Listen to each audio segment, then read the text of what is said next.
Hi guys, so I'm driving to Peoria. My fiance is finally starting to work in Lafayette now, so I can go move him out of his apartment, so it's very exciting. I won't be by myself through the week anymore, which will be awesome. Anyway, so I have a lot of drive time, so I'm going to be recording quite a lot, I think. Oh, there's a llama. I'm going to be recording quite a bit and posting these. So first I want to talk about Pip. So he has been doing fantastic. I got his DNA test results back and those are posted on the page. Big surprise, actually. He's mostly just kind of all over the place mixed. There's only like 12.5% of like Border Collie and then another of like American Eskimo and Pomeranian and just some weird stuff.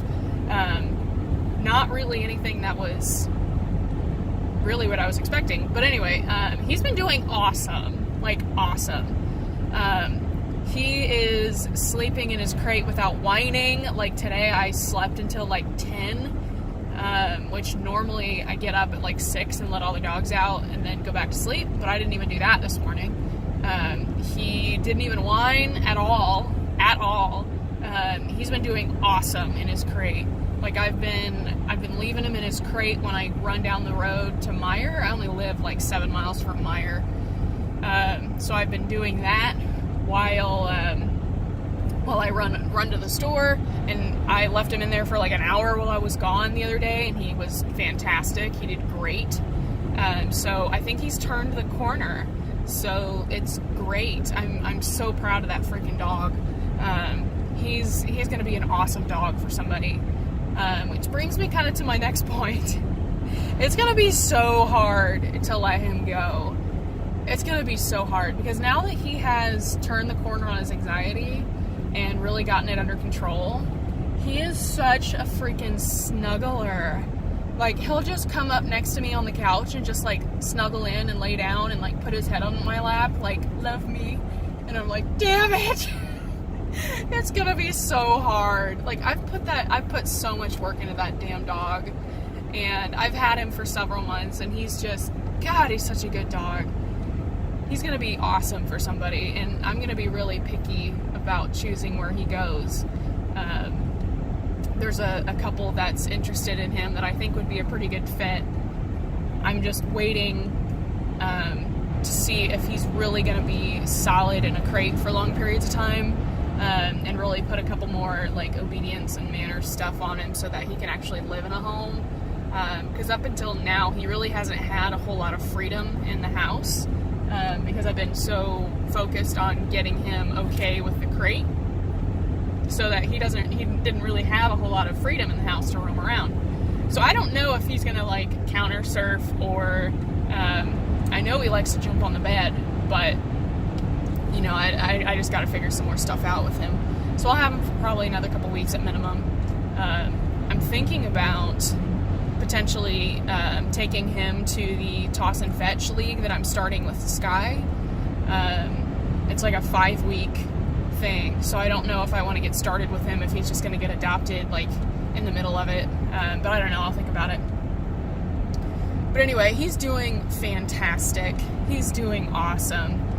And Elsa is too, so I'm not as focused on getting her a home as I am on getting Pip a home, because Elsa is like zero maintenance. Like, the only bitch about having her is that I have to take her out on a leash to go potty, but she potties in like 30 seconds and then wants to come back inside. So like, it's not that big of a deal. So I'm not as focused on getting her a good home, especially since she's totally fine with me. I just need to get other people to work with her, and I've gotten somebody to help me with her. One of my clients who is on the staff at the shelter has come out and helped me with her. So I'm going to continue to work on that and really hopefully get her to be okay in general being handled. I don't really need her to be like as good with everybody else as she is with me, because whoever adopts her is going to have to put in a lot of work to get her to be okay as okay with them as she is with me, but it's very possible. Like, it's not impossible at all. It's just going to take some work. I don't need her to be as okay with everybody as she is with me.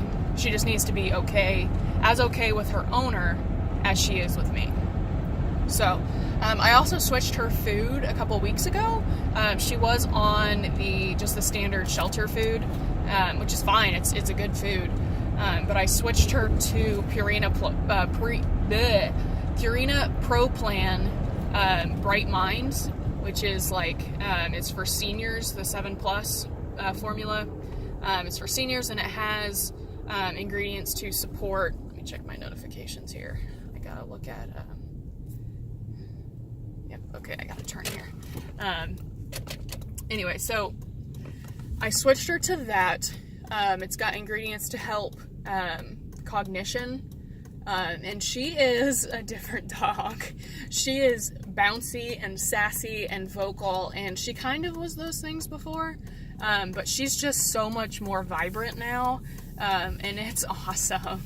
It's awesome. So if you have an older dog, I definitely recommend switching to, or at least looking at, Purina Pro Plan Bright Mind for seniors. Yeah, so I would look at that. I'm also switching Pip to Purina Pro Plan Focus Sensitive Skin and Stomach. He doesn't necessarily have sensitive skin or stomach, but that's going to kind of be, I've kind of decided with the DCM thing. Look that up if you're not familiar. It's serious stuff, guys. I've decided that the Purina Pro Plan Sensitive Skin and Stomach is going to be my baseline, like, kennel food. So, like, if I get a dog in from the shelter or for board and train or whatever, I'm going to be switching them to that while they stay with me. I wasn't planning on doing that in the beginning when I first started this program, because I wasn't expecting them to be there very long. But now that I've got 2 dogs in the program and they've been here for several months, I think it's worth it to do the switch. So I'm going to be starting to do that. Yeah, so that's it for this video. I'll probably do another one here shortly.